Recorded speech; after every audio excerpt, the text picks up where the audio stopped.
Dans l'intense chaleur du jour, le clan du Sud sommeille. Pour des lions, rien d'extraordinaire à cela. Le repos occupe jusqu'à 20 heures de leur temps. Ainsi, l'animal conserve-t-il un peu de cette énergie si chèrement acquise lors de la chasse.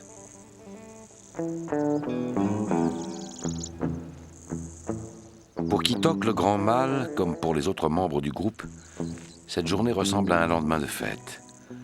Venant du sud où leur route a croisé celle des herbivores migrateurs, ils ont mangé à satiété pendant tout leur voyage. À Masai Mara, les proies sont plus rares et les prédateurs, affaiblis par la disette, peinent à les capturer.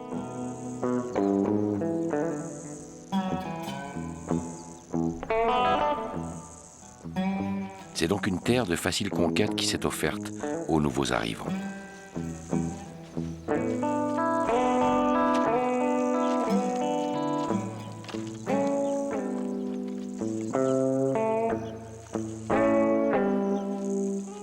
Pour les lionceaux, tout est prétexte à jouer. La quiétude des adultes, un nouvel environnement à découvrir, un arbre que des marquages territoriaux successifs ont couvert d'odeurs mystérieuses. Plus tard, le lionceau apprendra que ces marques, quand elles proviennent d'un congénère adulte, sont supposées inviolables.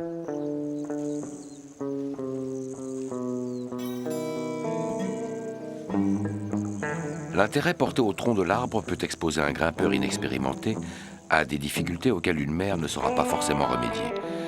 Alors, il faudra bien affronter seul l'inoffensif vertige qui vous ramène toujours à terre.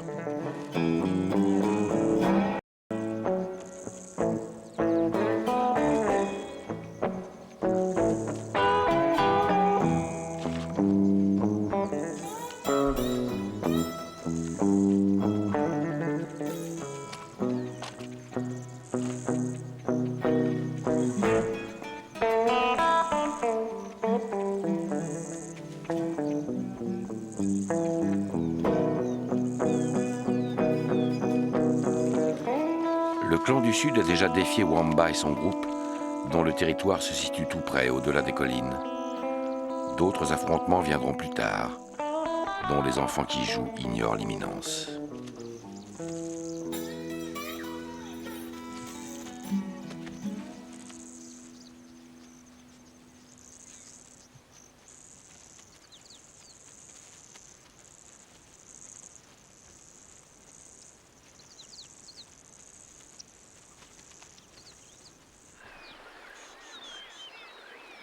Sur une berge de la rivière Mara, une femelle crocodile se gave de soleil. 2 mois et demi plus tôt, en se servant de ses pattes arrière comme outil, elle a creusé un nid dans la terre de la rive opposée. L'animal a veillé à ne pas choisir un site trop éloigné de l'eau et dans le trou prévu à cet effet, à une dizaine de mètres de la berge, elle a pondu une 50aine d'œufs. Une femelle plus âgée en aurait déposé jusqu'à 150 et une plus jeune, une dizaine.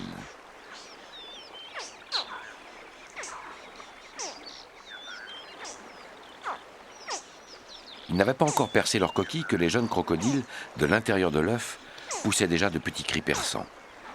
Ces cris sont destinés à prévenir la mère, ici trop éloignée pour les entendre. Il semble par ailleurs établi que les fœtus produisent ces vocalisations afin d'assurer la coordination de leur première sortie dans le monde.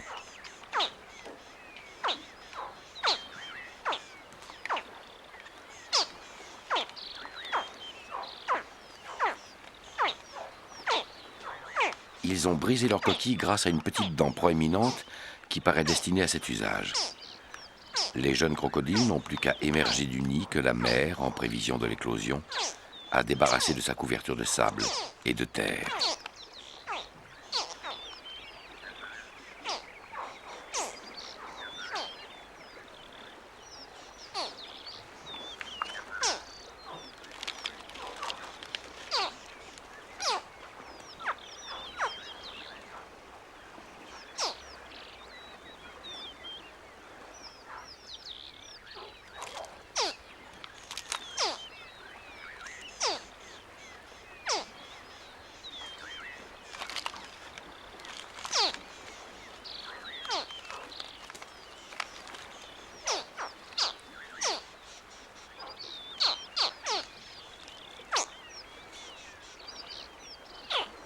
La nature a inventé à l'usage des crocodiles un système de détermination du sexe fondé sur la température du nid.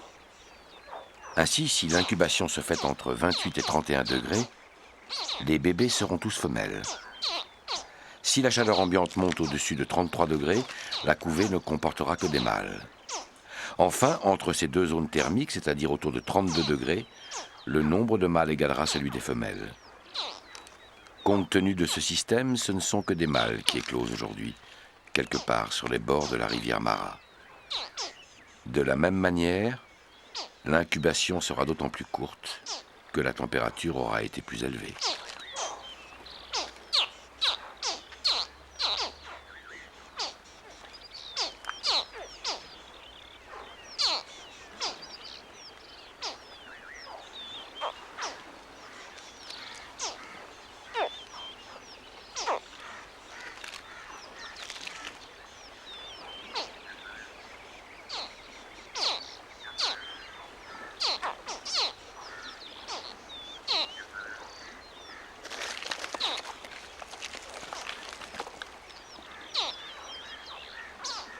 En sortant de leur coquille, le premier réflexe des bébés consiste à chercher leur mère, qui ne saurait tarder. C'est avec elle qu'ils trouveront le chemin de la rivière Mara et se jetteront à l'eau. Il arrivera parfois qu'elle les y porte après les avoir délicatement installés dans sa gueule.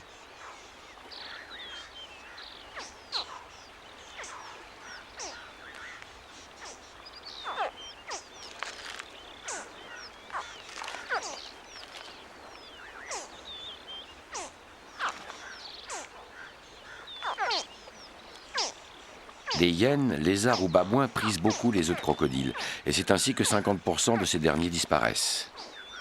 Mais à leur naissance, si leur mère n'est pas près d'eux pour les protéger, c'est généralement à l'aigle pêcheur, au héron Goliath, à l'aigrette, à la mangouste ou aux mâles adultes de leur propre espèce que les bébés crocodiles devront se confronter.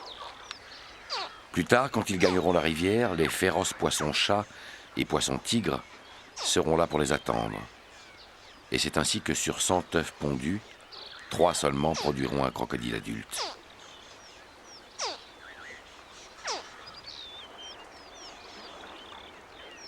Aujourd'hui, les bébés crocodiles n'ont encore attiré aucun de leurs prédateurs habituels. Une autre menace les guette, plus insidieuse et peut-être plus terrible. Les fourmis.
Les intrus s'immiscent dans chaque fissure, dans chaque craquelure des œufs. Et puis elles s'introduisent dans la gueule, le nez, les yeux de leurs victimes. Les jeunes crocodiles, face à cette agression à laquelle rien ne les a préparés, s'énervent, s'excitent, perdent la tête. Et la folie les gagne, contre laquelle ils ne peuvent rien.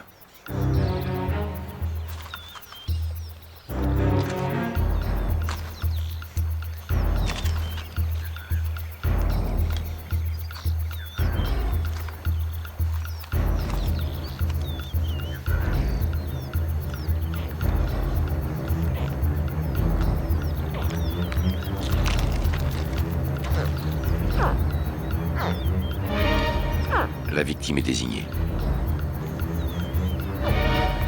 Ce jeune crocodile n'en sortira pas vivant.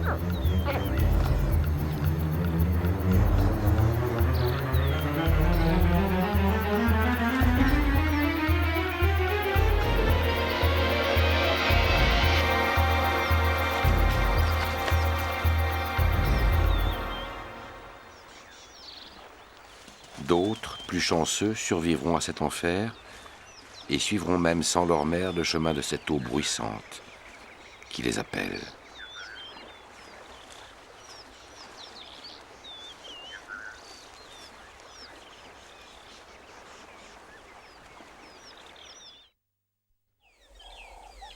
Dissimulés dans les hautes herbes, Liaram et Sankao observent un troupeau de gazelles. Arrivés un jour de la région que l'on nomme Talek, ils sont redoutés dans toute la plaine. Peut-être y prennent-ils du plaisir. Frères de naissance, frères d'armes, Liaram et Sankao n'ont jamais été séparés. La vie les a traités comme un être unique et solidaire, à qui elle a offert la bravoure et l'orgueil des seigneurs. Leurs réflexes sont coordonnés, leur volonté toujours tendue vers un objectif commun. Deux et un à la fois, siamois en quelque sorte, égaux en force et dotés d'une même mémoire, Liaram et Sankao ne sont pourtant pas semblables. Et puisqu'il faut dans la savane qu'un animal en domine toujours un autre, c'est à Sankao que la vie a dévolu ce rôle. Sans se concerter d'un mouvement identique et simultané, les deux frères décident pour l'instant de renoncer à la chasse. Pour les gazelles de Thompson, ce n'est qu'un sursis.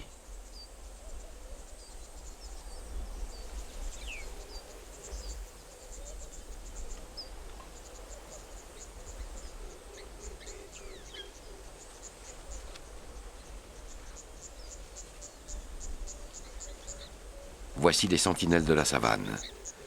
La mangouste, petit carnivore très répandu, passe une grande partie de son temps à scruter l'horizon pour y déceler d'éventuels prédateurs.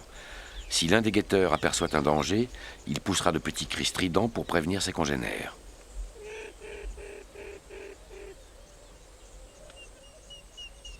Il existe plusieurs espèces de mangoustes. La mangouste rayée est l'une des plus petites et la plus sociable.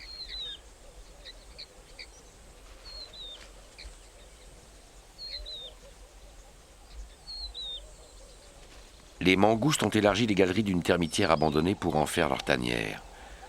Adultes et bébés vont et viennent dans une harmonie sociale très éprouvée.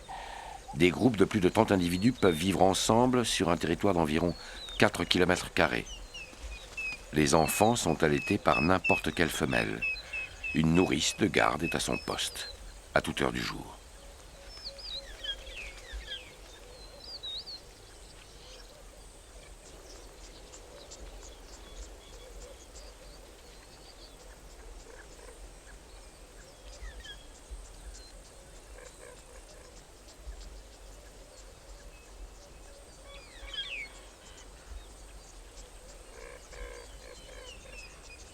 Soudain, un aigle fait obstacle aux rayons de soleil qui tombent comme une douche sur les mangoustes rayées. L'alerte est donnée. La troupe se disperse. Cependant, un guetteur reste en place pour observer l'attitude du rapace.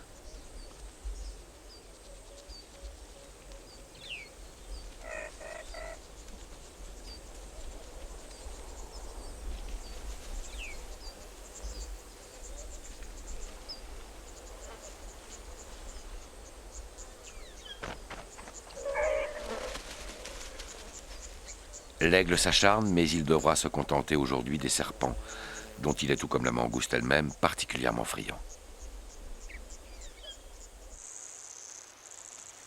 Le long des escarpements d'Olulolo chemine une troupe de bubales.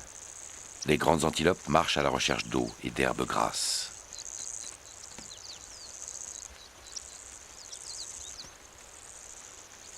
Sur leur route, elles aperçoivent Sankao, le guépard de Talek, dont le frère, Liaram, ne saurait être loin. À sa progression lente et furtive, à son ventre creusé, à son échine tendue, elle devine que le carnassier part en chasse.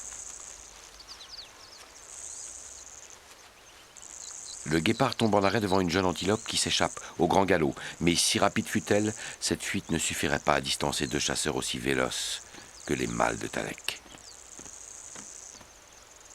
Sankao a besoin de son frère. Il le cherche du regard et ne le trouve pas.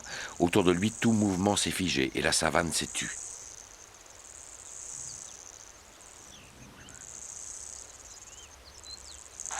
Soudain, des impalas font résonner leurs cris d'alerte, qui sonnent comme un puissant crachat et déchirent le silence.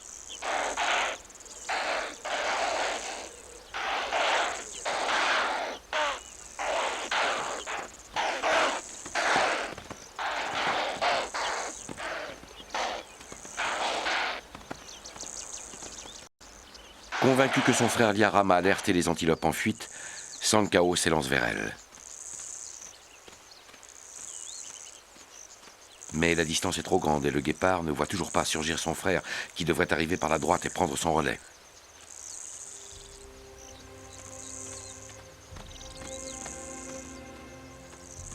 Sankao décide de rechercher plus tard celui qui jusqu'alors ne lui avait jamais fait défaut.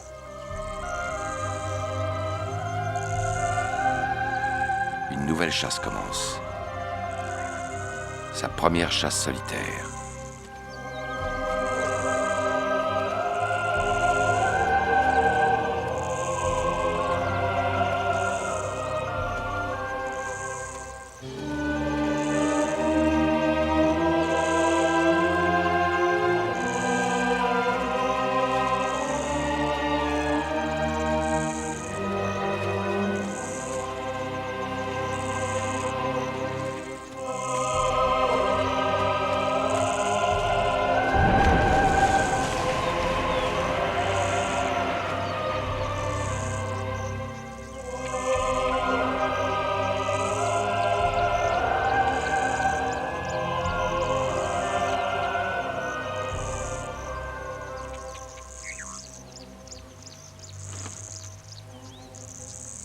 Sankao a tué une jeune gazelle de Thompson qui tarde à mourir. Autour de lui, le guépard balaie l'horizon du regard comme s'il cherchait quelque chose, dont l'absence ferait passer au second plan la mise à mort de sa victime.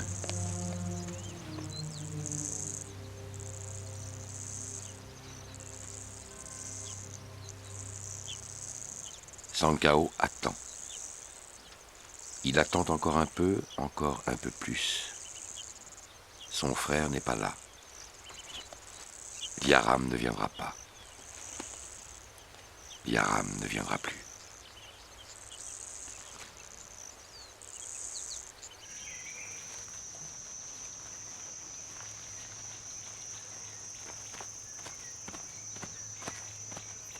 Poussy, le rhinocéros noir, est né en avril et sa corne commence à se développer.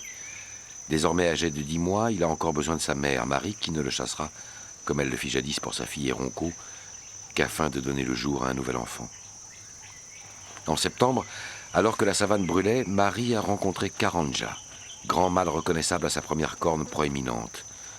Depuis, ils forment une famille.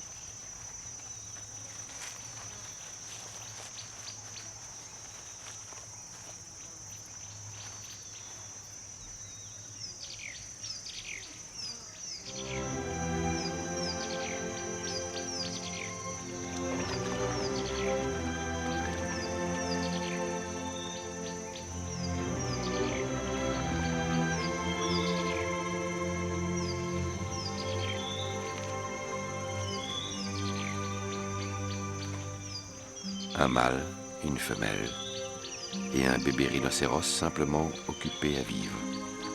Vision rare. Ils sont les derniers rescapés de temps antédiluviens. Leurs ancêtres, apparus il y a 40 millions d'années, étaient prédestinés à traverser les âges. Mais aujourd'hui, la traversée s'achève peut-être. Abandonnés à eux-mêmes et à leurs prédateurs humains, les ultimes rhinocéros abdiqueront bientôt et resteront oubliés au bord du temps.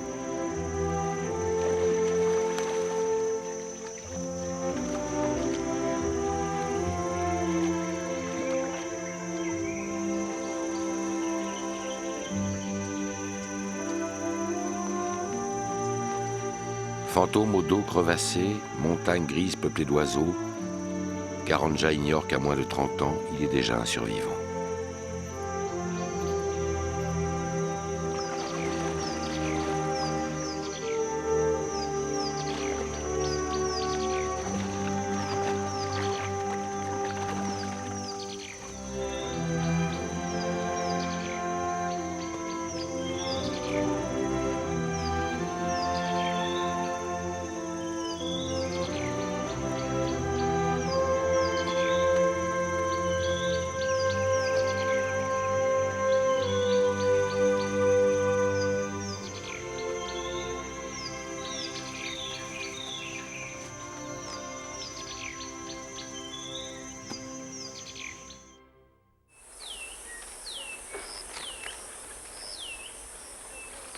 Comme si chacun était le miroir de l'autre, deux vervets font un concours de mimiques et de grimaces.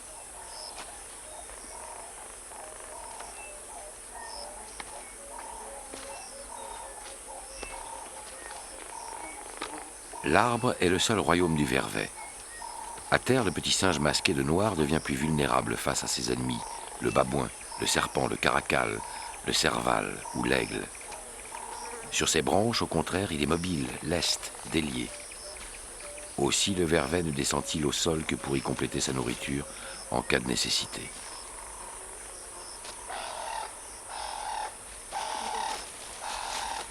Dès sa 4e semaine, le bébé est capable de grimper aux arbres sans l'aide de sa mère, qui jusqu'alors devait le tenir d'une main. Plus le temps passe et plus il s'enhardit. Il monte plus haut vers la cime, en quête de camarades de jeu ou d'adultes susceptibles de s'intéresser à lui. Il prend du plaisir à jouer les acrobates.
Quand elle estime que le temps imparti à l'exubérance a assez duré, la mère s'inquiète et récupère son fils. Commence alors la cérémonie de l'épouillage, moment de pur bonheur social et familial.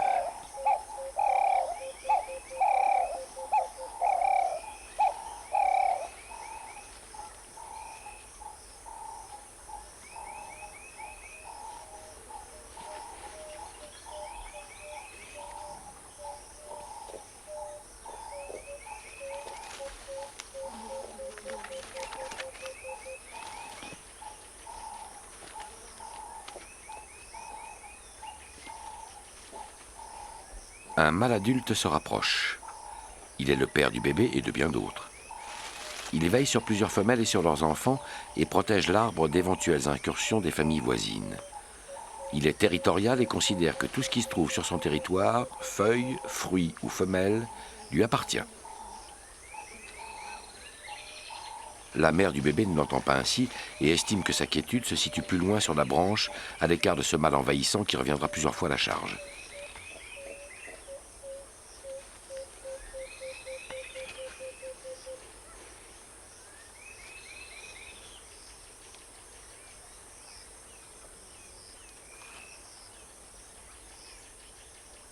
Finalement, lassée de l'importun qui impose sa présence, la femelle et son fils passent devant lui pour gagner le sol.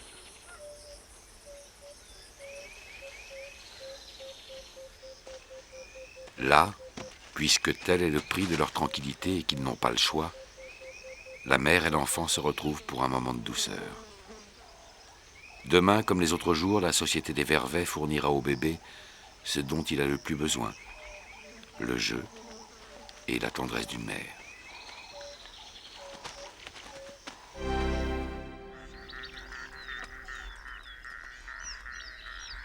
Toujours sur le qui-vive, Douma la guéparde profite pour aller s'abreuver d'un instant que lui laissent ses enfants, occupés à jouer non loin de là.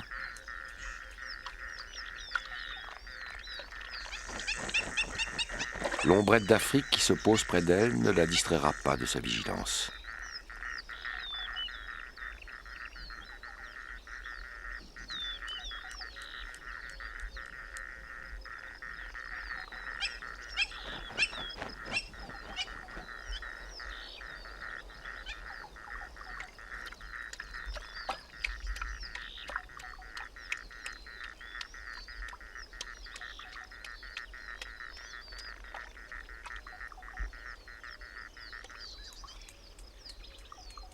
Une cigogne, un héron. Ni proie ni prédateur, ils n'ont rien à craindre de Douma, de même qu'elle n'a rien à redouter d'eux.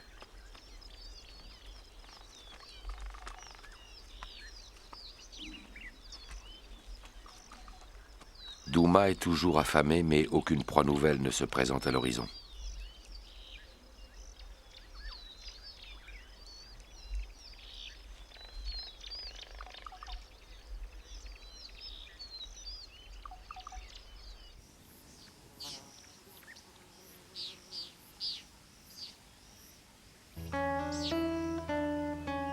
Non loin de là, un rhinocéros noir est né. Sa gestation a duré plus de 450 jours. Il ne pèse qu'une cinquantaine de kilos. Plus tard, s'il parvient à maturité, son poids se situera entre 800 et 1600 kilos. Bébé rhinocéros découvre les odeurs de la savane. Il boit le vent qui porte jusqu'à lui les effluves musqués des troupeaux de gazelles, les exhalaisons de la terre qui sèche, la puanteur du fauve qui n'attaquera pas, de crainte de devoir se mesurer à sa mère.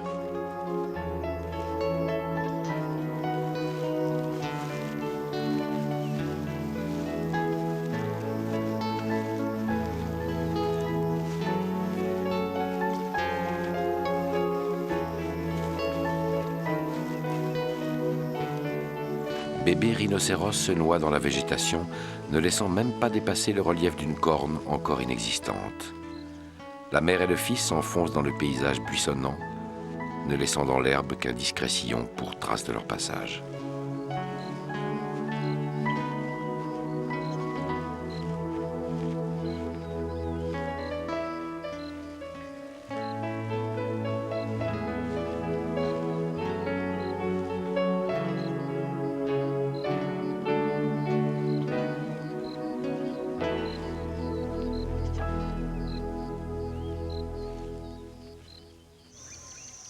Un grand énervement s'est emparé des éléphants.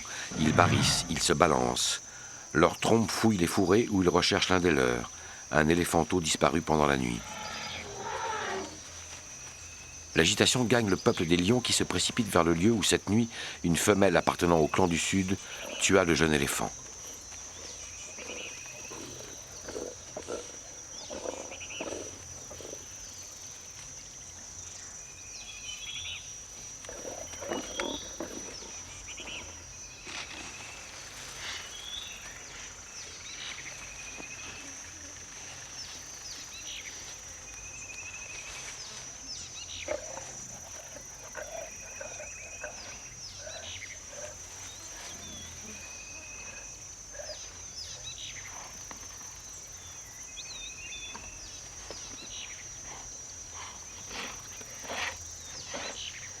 Les lionnes qui n'ont pas l'habitude d'en consommer s'excitent sur la viande d'éléphant, tandis que non loin de là passe le troupeau, désemparé.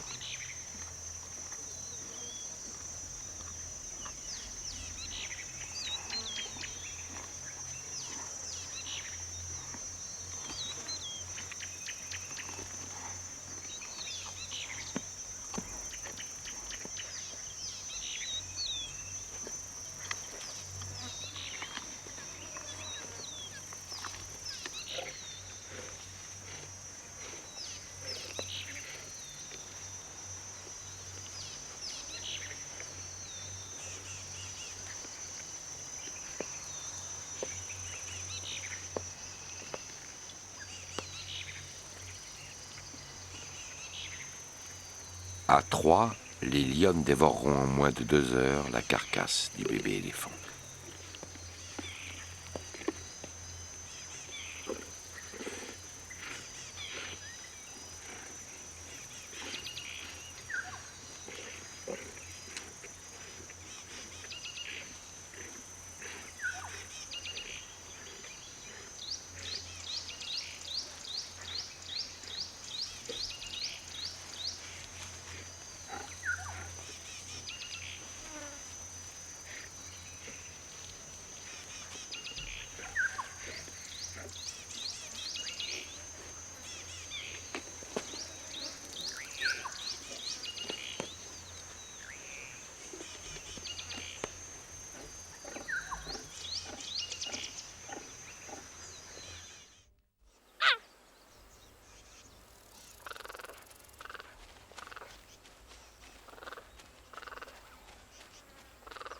Sankao, le guépard de Talek, recherche son frère, Liaram.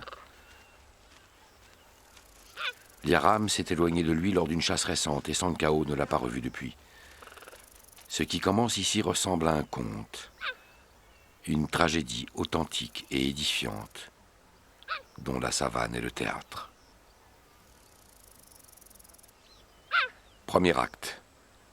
Par nécessité, Sankao vient d'entrer sur le territoire d'une lionne qui, peut-être dans un fourré, s'apprête déjà à le lui faire regretter.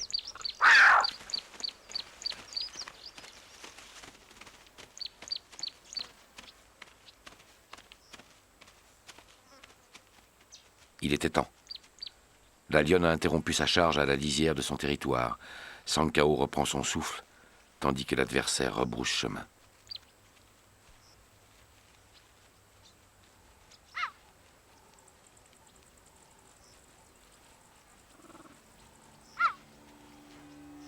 Sans cesser d'appeler son frère, ce frère qui lui manque jusqu'à en souffrir, Sankao gagne un coin d'ombre où il pourra reconstituer ses forces.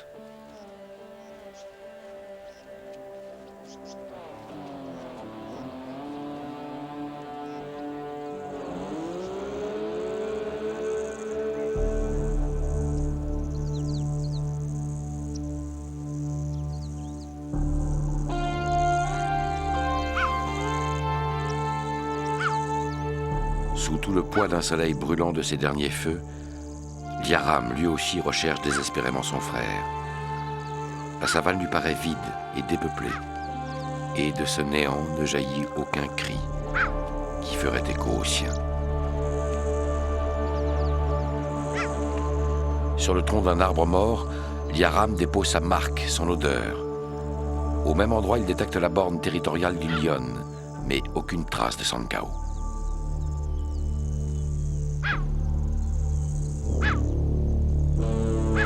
La lionne, qu'insulte la présence d'un étranger chez elle, se lance à la poursuite de l'intrus.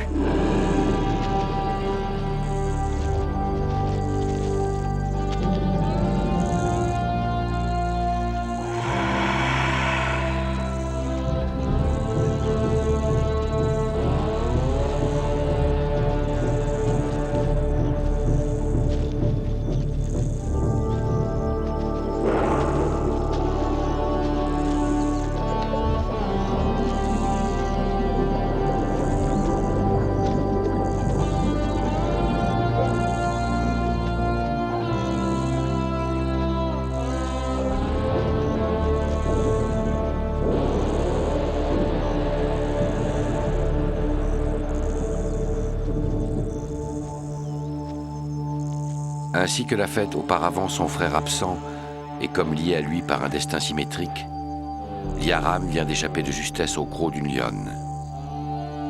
Les adversaires se toisent et se séparent. Au-delà de cette frontière, Liaram n'a plus de compte à rendre. La lionne et lui ne se connaissent plus.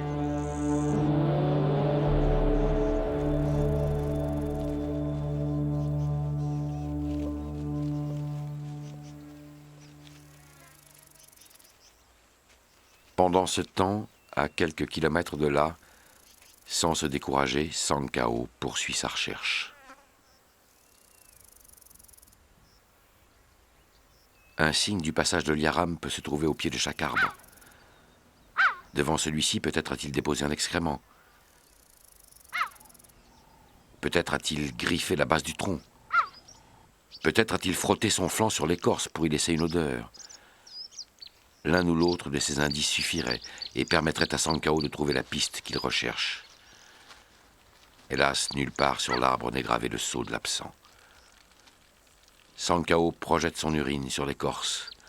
À défaut de celle de Liaram, le tronc portera sa signature, que son frère saura reconnaître s'il vient à passer par là.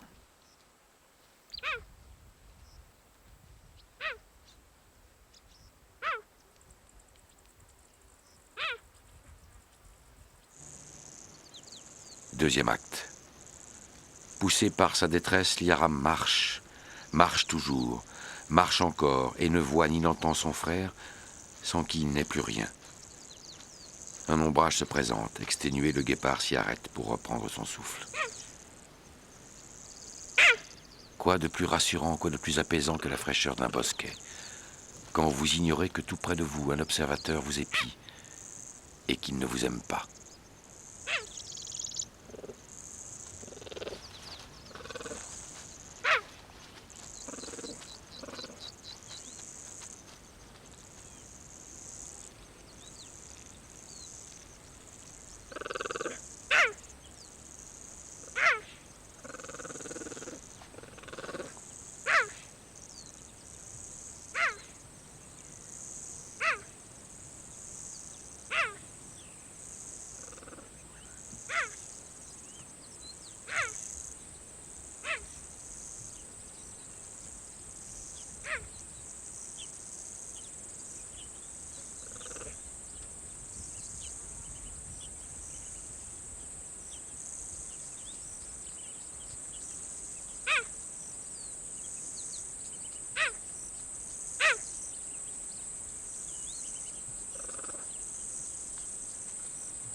La vigilance de Liaram est désamorcée par une obsession, retrouver Sankao. Il se détourne.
Liaram, gravement blessé, est parvenu à s'enfuir. Il boite et titube. Ses forces déclinent, mais sa douleur n'est rien. Ne compte plus pour lui qu'un seul espoir, une idée fixe. Vivre encore assez longtemps pour entendre résonner à ses oreilles le cri de Sankao.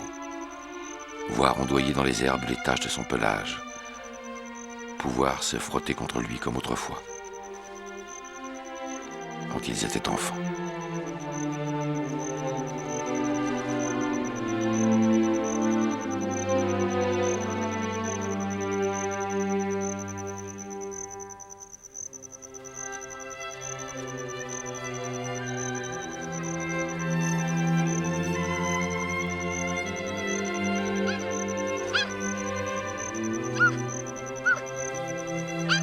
À Alors que le jour meurt, Liaram voit arriver vers lui une femelle que ses cris ont attirée. Elle le connaît et se couche à ses pieds en gage de soumission.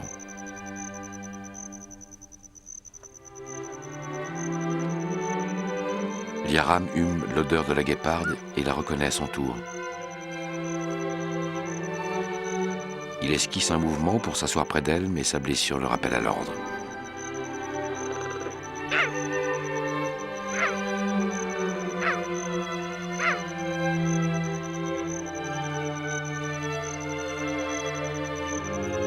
Cette femelle qu'il n'avait pas revue depuis si longtemps, et près de qui il parvient enfin à se coucher, c'est sa mère.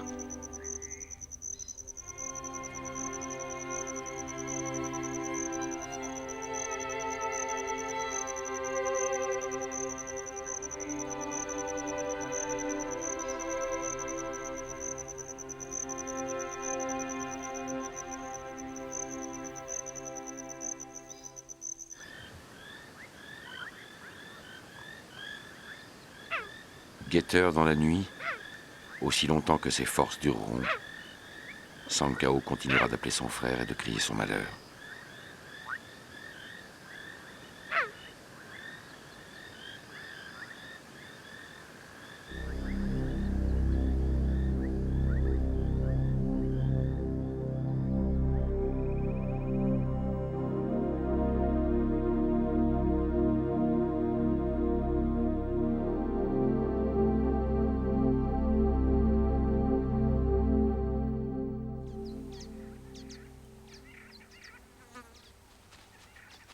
Dernier acte.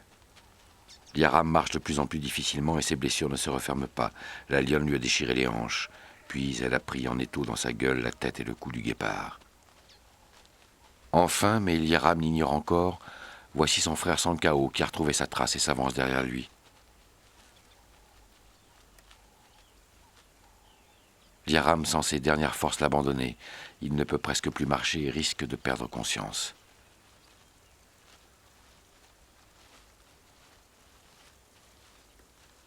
Sankao presse le pas puis ralentit. Ce guépard qui vacille, faiblit et s'épuise, est-ce vraiment son frère ?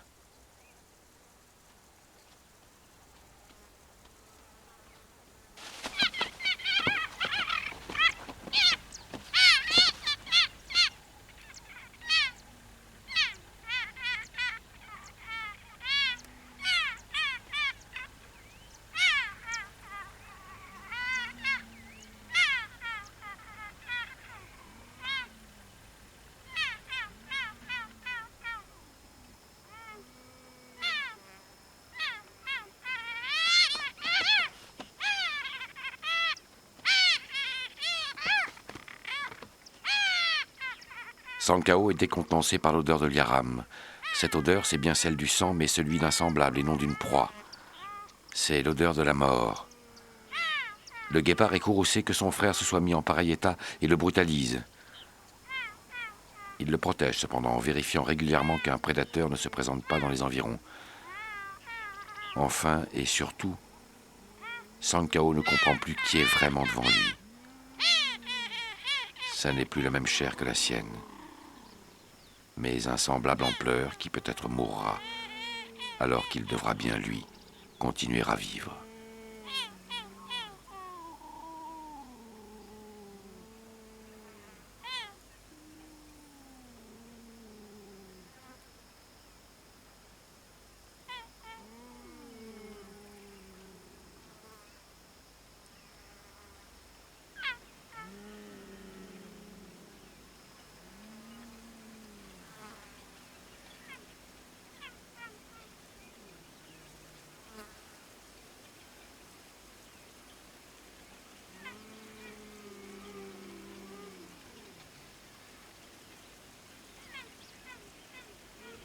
Sankao hésite longuement sur l'attitude à adopter, marche, surveille les alentours et revient à son frère.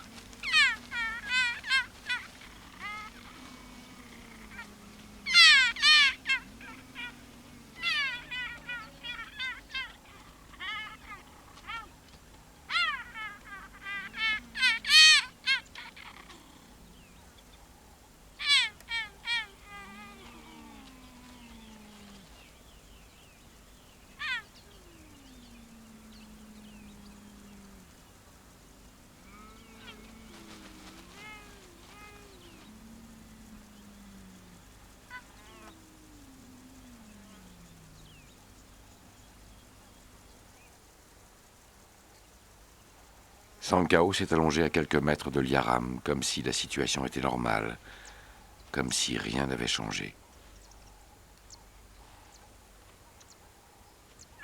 Et soudain, il revient, exprime de nouveau son trouble et fait gémir Liaram.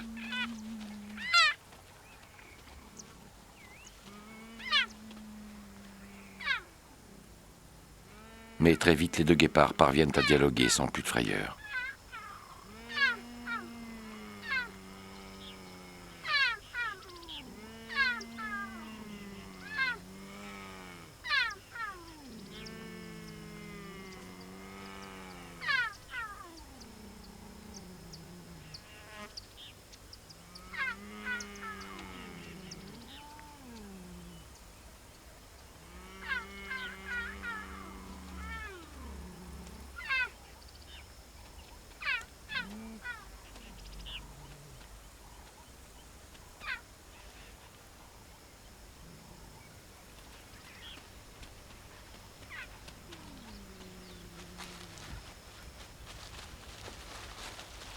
Sankao se mettrait en danger en demeurant près du mourant. Il lui faut partir.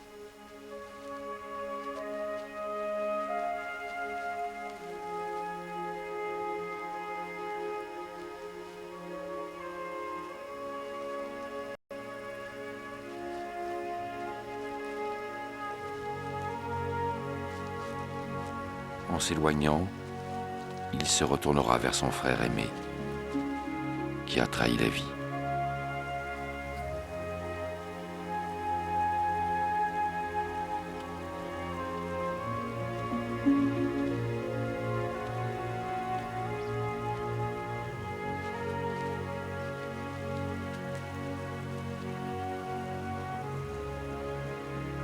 L'instinct de Liaram lui dicte ce qu'il lui reste à accomplir désormais.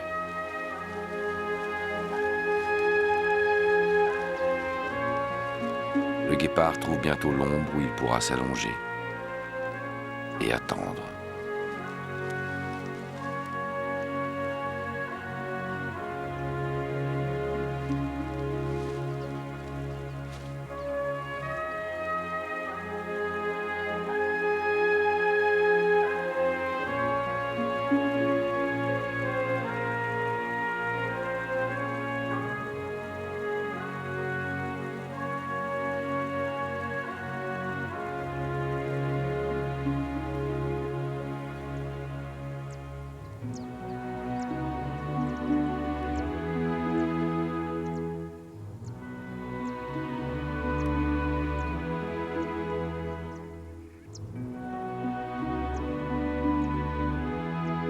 Le drame est achevé. Alors, avec douceur, Liaram pose sur le sol sa tête meurtrie, sa tête qu'il ne relèvera plus.